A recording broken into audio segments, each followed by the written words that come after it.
Won't you come and meet me at the movies? Won't you come and watch a flick with me? Famous scenes with drama queens and heroes acting out there on a silver screen. Come grab a seat, the popcorn is on me. Camera speed. Sound production, take one.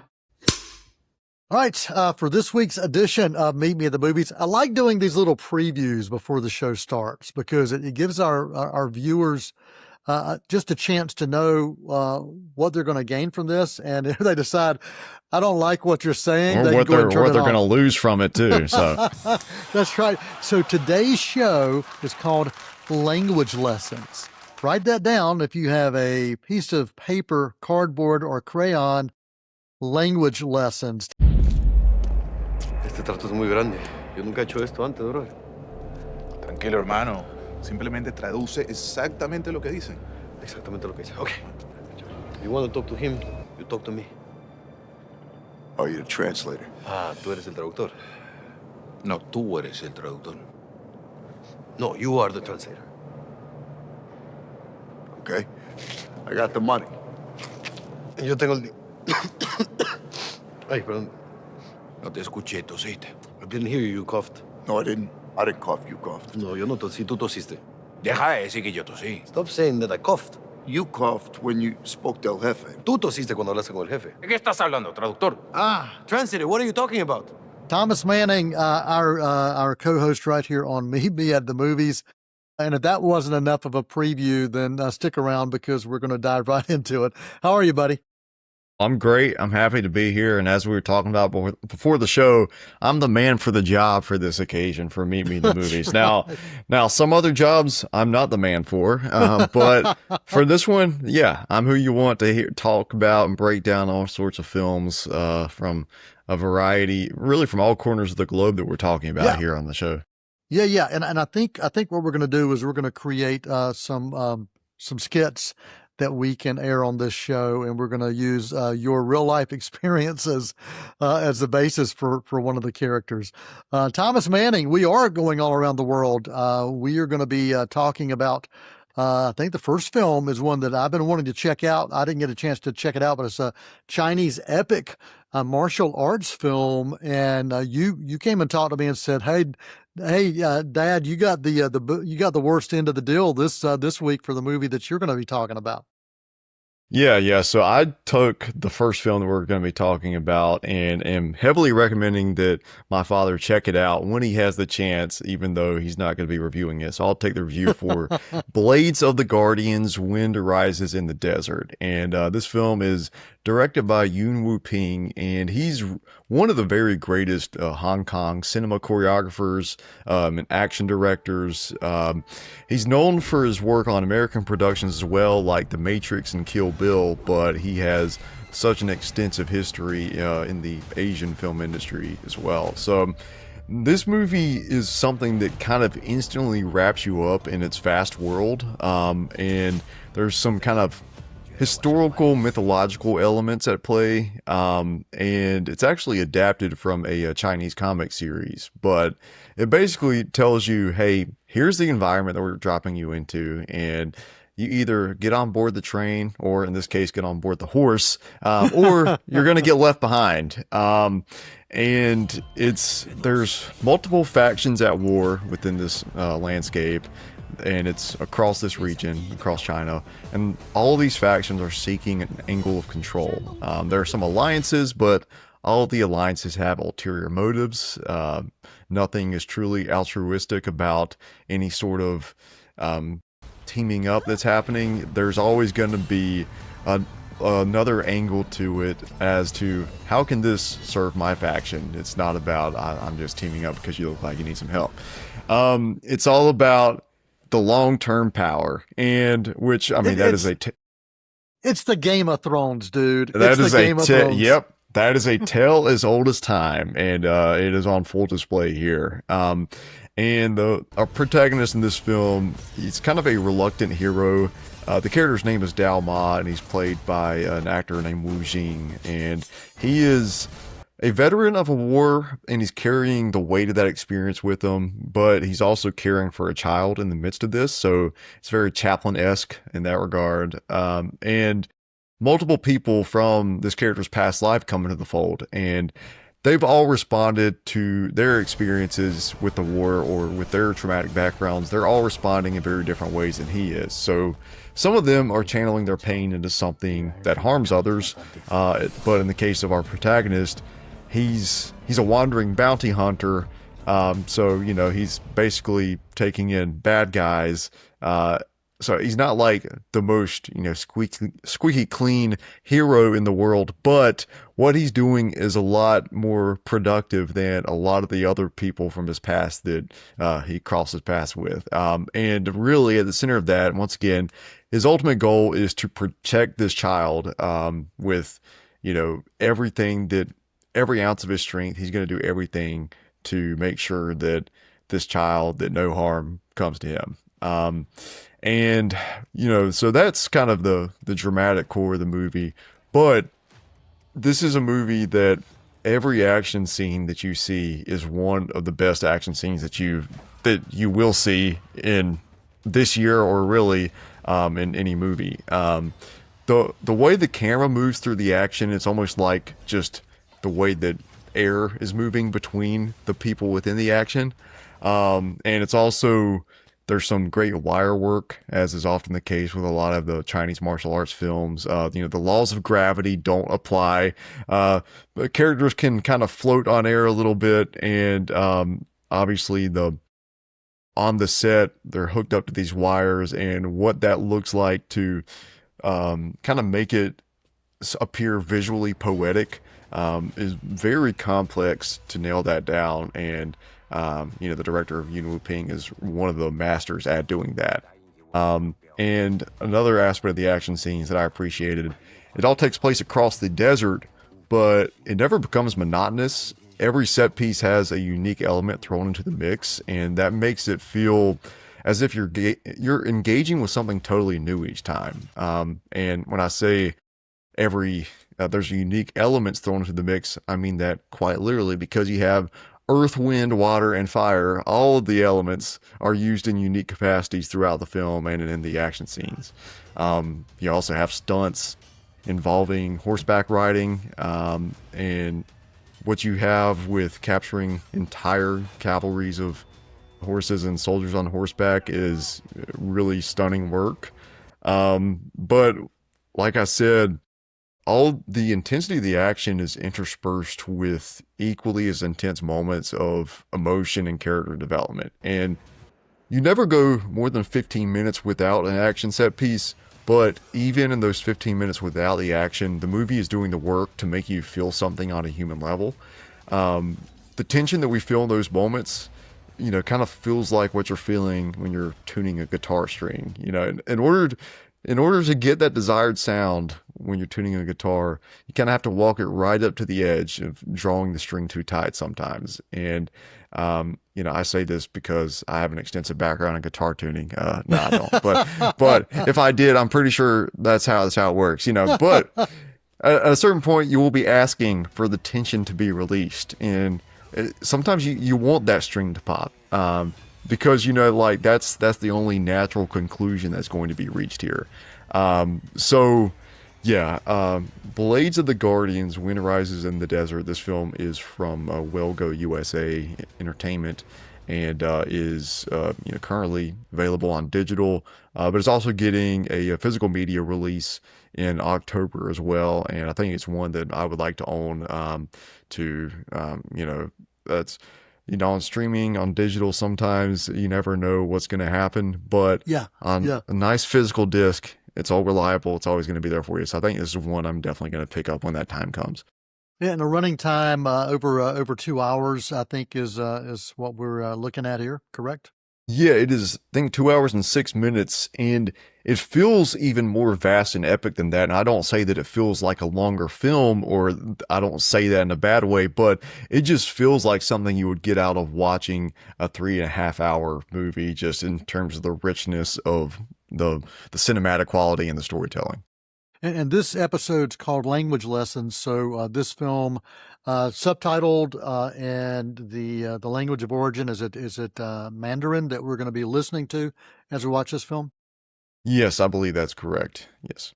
Okay. All right. Blades of the Guardians. You can check that out now. What is your rating for this movie that you will own? I'm sure it's not going to be an F rating based on everything you've said. Yeah, I'm going to give a strong A to Blades of the Guardians, Wind Rises in the Desert. Awesome. Awesome. Blades of the Guardians. Well, Language Lessons will continue with another film from Welgo USA called Warriors of the Wasteland. And Thomas, you and I both saw the trailers for this and for Blades of the Guardians around the same time. And I said, wow, we've got a couple that be a great double feature as we kind of look at this Mad Max kind of vibe.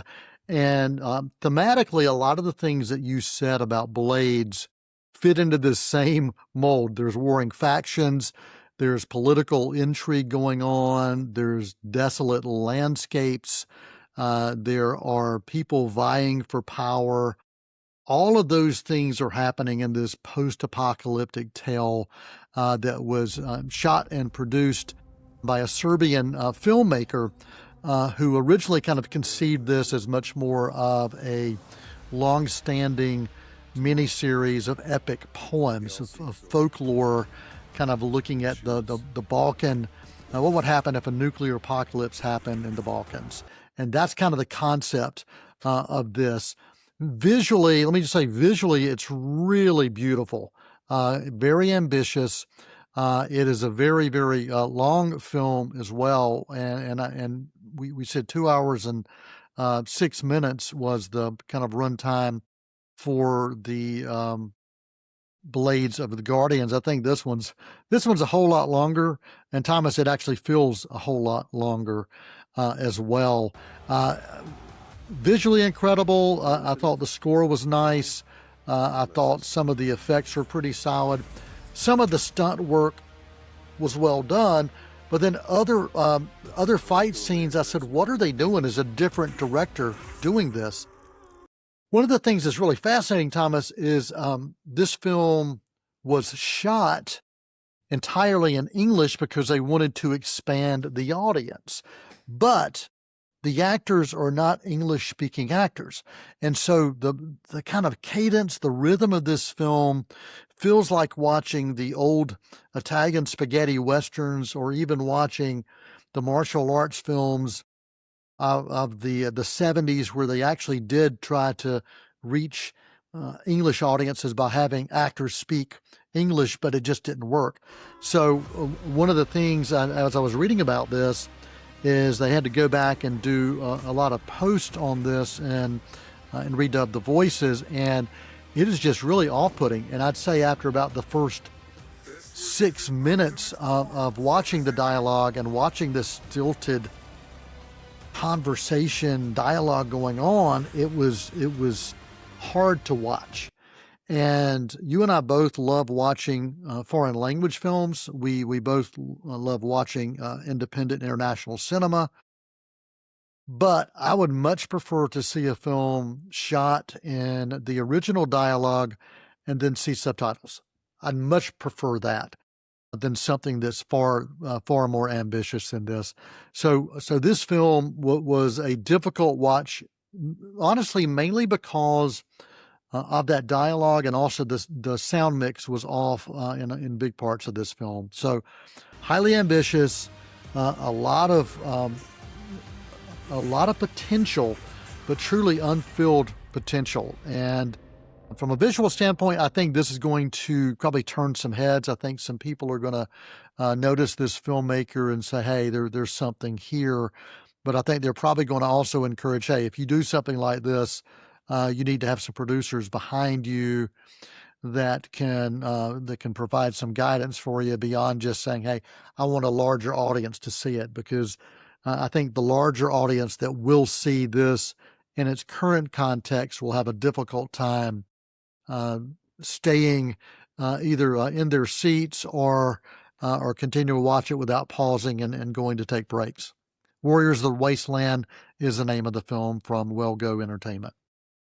Yeah, it really is wild how much even just something as the audio can vastly change your experience with the film. And because it sounds like on a technical level in every visual regard, this was a movie that kind of lived up to what you were hoping for. But there's something that you can just totally be taken out of it if there's an issue with the audio, with the dialogue, with the language and the way that it's being delivered. So yeah. Yeah, yeah, high potential.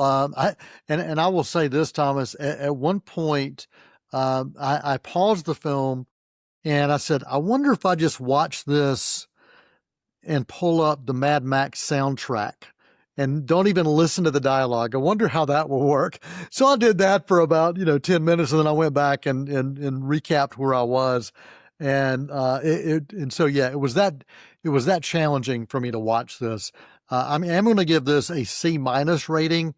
And honestly, it probably, if the visuals weren't so well done, set designs, costumes, all those things, technically really, really solid, this probably would have been maybe even a D or a D plus. But C minus, I had hoped for more based on the trailer, and the potential was there for more.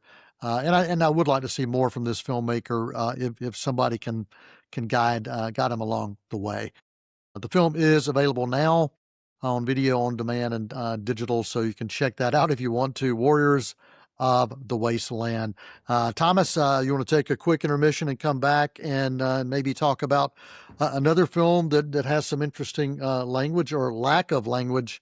Anything else you want to share about these films before we take a break?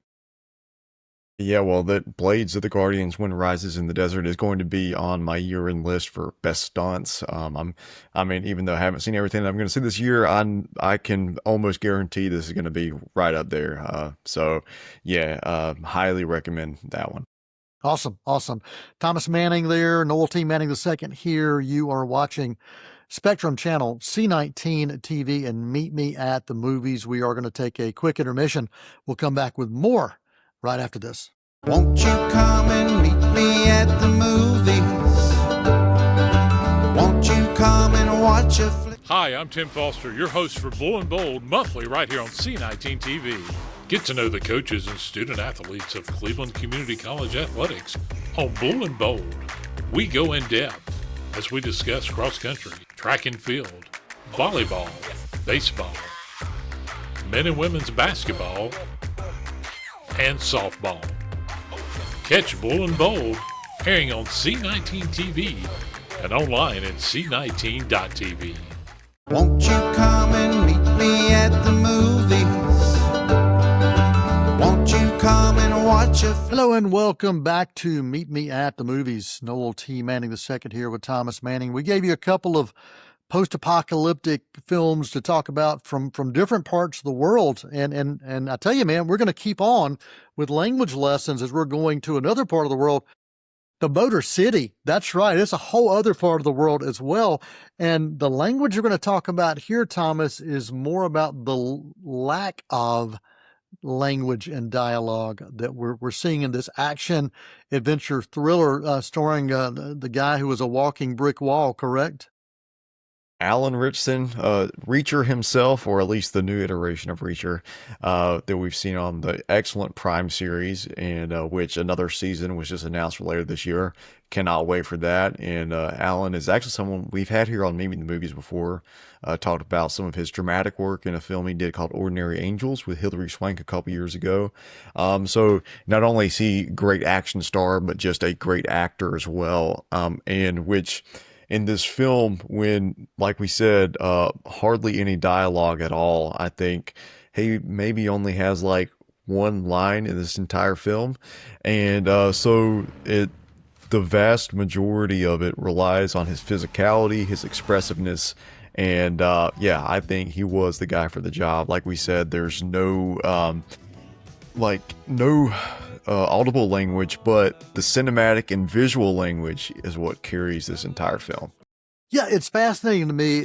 And I don't know that you and I knew this going into the movie, that it was going to be very limited in dialogue, but it's it may have been a gimmick. I know it was a choice that was made, but it didn't feel like a gimmick. And it to me, when you can create a film, especially an action film like this, that that is all about what's happening on screen, how it's unfolding, how you speak to that audience, with each scene being choreographed to tell the story, and not relying on the dialogue to help explain it. That's a very difficult thing to do. But man, it really did work here, Thomas. And I was, as I was watching, I kept wondering, okay, how long are they going to continue to do this? Or can they continue to do this in a way that feels authentic, that feels like, yeah, this works for me?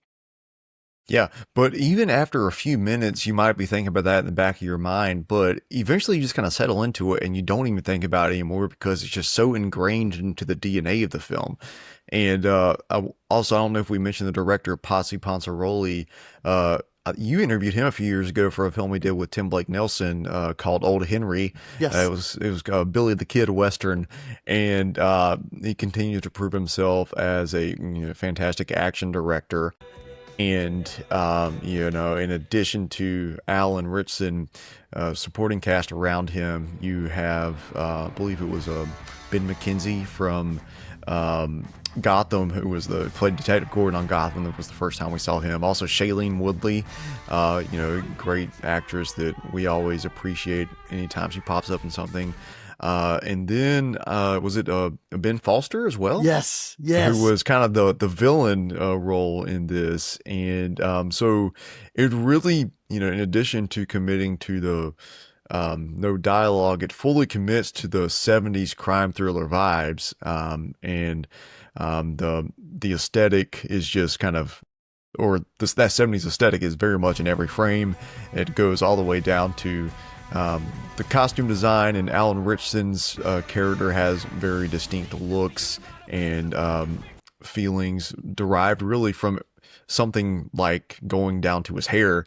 His hairstyle is something that kind of tells you what you need to know about this guy. Yeah, you mentioned 1970s Detroit, and it also uses, so you talked about the costumes, but also the vehicles, the production design, the set design, everything puts you in the place of the 1970s in the Motor City, but also the music.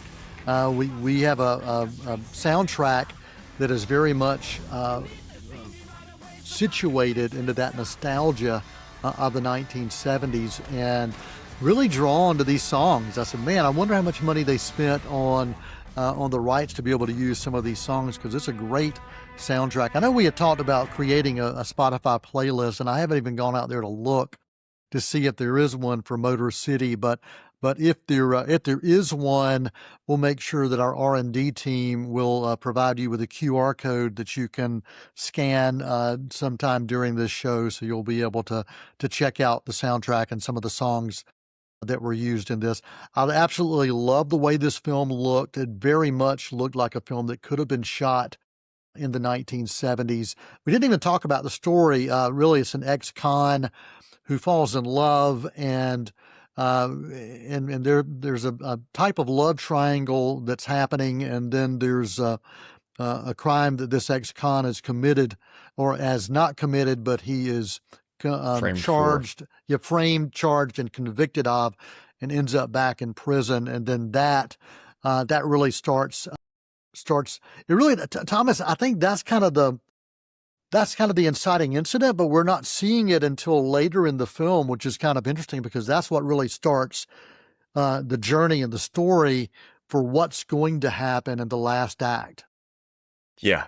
And once you get to that last act, it actually closes where the film opens. We open with an action scene and then we kind of go back to how do we get to that moment. And once again, talk about something that, if done wrong, could have felt like a gimmick that you've seen 1,000 times that, was very stale, but that didn't. It actually felt like a necessary step emotionally for this film to kind of start at the end and then work its way toward it by the end of the film once again. And, a lot of there's a lot of simmering tension, but the action is actually fairly sparse. But the action that is there is, just an incredible kind of delivery of the promise of what that action could have been. And there's one specific scene in the third act that takes place in an elevator. And let me just say, if you're a bad guy thinking about getting into a close, enclosed space with the man who plays Jack Reacher with Alan Ritson, then I just don't do it. And in this scene, it's basically two guys who are throwing every ounce of their strength and every fiber of their being at each other in this close quarter space. And you know that only one person's gonna walk out at the end of the day. And I just really love the setup of that. I'll mention credit to a fight coordinator, Ryan Taryn, who was also the stunt double for Alan, and has served as his stunt double for many years at this point, and he choreographed that fight. And there's some great work, as you mentioned, the cars in this film, some great car chases, some car surfing, or holding on for dear life on the hood of a car. So yes, as someone who has a deep affinity for what the stunt crew does, Motor City definitely has a good delivers on that front. If you're into period action films, this is one I highly recommend checking out. The movie itself is really it's a short film. 103 minutes is what I'm seeing listed here, and it goes by. I mean, this is one that actually I probably could have had a little more, but it's that tight. We talked, Thomas, about that tight, not kind of 90-minute film that does everything it needs to do, and this one's just around that. Budget of this, Thomas, like $30 million, so a very limited budget, but man, it looks like a much bigger budget film, distributed by IFC, and it's one that I highly recommend. And as I was watching it, I was like, man, I'm just loving what I'm seeing here. I was just smiling because I wasn't the one that was getting the mess beat out of me every 5 seconds. So, Thomas, we've only got about a minute. Anything else you want to make sure you share before we wrap up?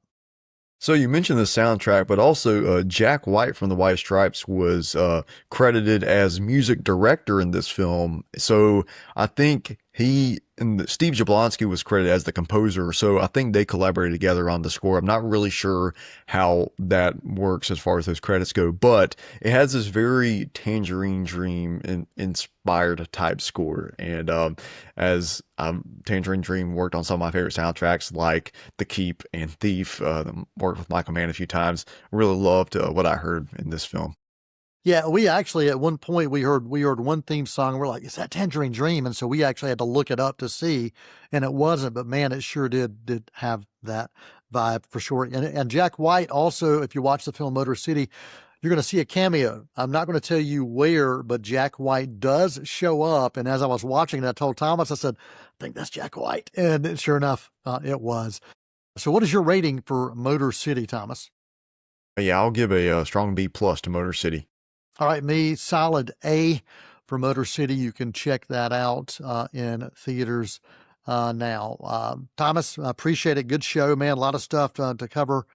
For Thomas Manning, for Tim Foster, and for the entire cast and the crew, I'm Noel T. Manning II. And for this week, that's a wrap. Many films to view until we meet again. Next time we see you, we'll gladly fill you in. We'll tell about the happy and the sad ones. We'll talk about the good ones and the bad ones. Many films to view till we meet again.